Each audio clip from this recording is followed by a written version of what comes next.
What's going on, everybody? It's Jay here from Nerd Takes, and today I'm bringing you my take on Rebel Moon. Now, I know Zack Snyder tends to be a polarizing director, but I personally don't have a strong opinion on him either way. For me, I've just found his body of work to be hit or miss for my taste. There are some of his movies that I've enjoyed, and others that I have not. So, going into Rebel Moon, I had an unbiased level of expectation. If anything, I actually thought the trailer looked pretty interesting and wanted to check it out.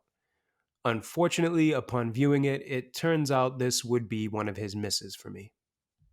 The movie has a lot of flaws that really made it a bit of a chore to get through.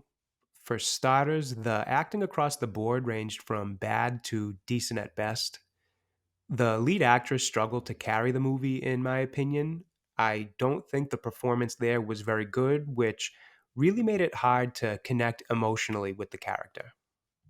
Then, outside of the main supporting role, it didn't seem like any of the other actors were really given a lot to work with. The side characters were just kind of introduced as who they were and what they could do, then seldom heard from again. Overall, they lacked any real depth, which again just made it hard to connect with any of them. The dialogue I thought was a bit weak overall, and at some points even kind of cheesy.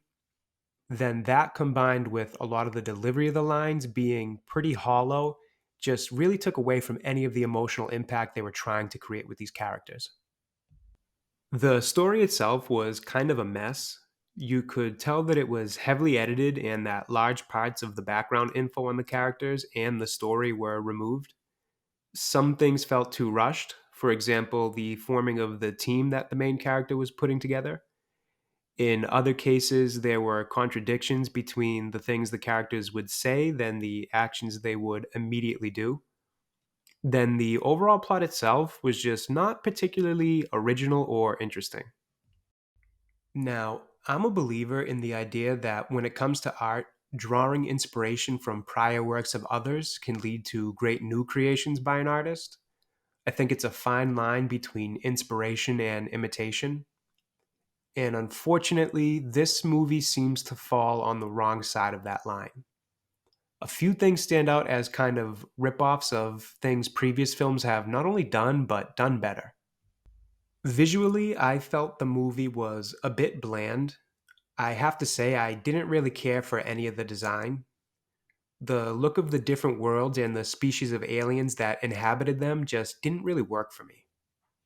I think there was an overuse of slow motion effects as well as too much playing around with the lens focus to the point where it becomes a little bit distracting. I think less of both would have served the movie better. I will say I applaud the effort in trying to create a new sci fi universe. I think it's a very ambitious task to take on and certainly not an easy one.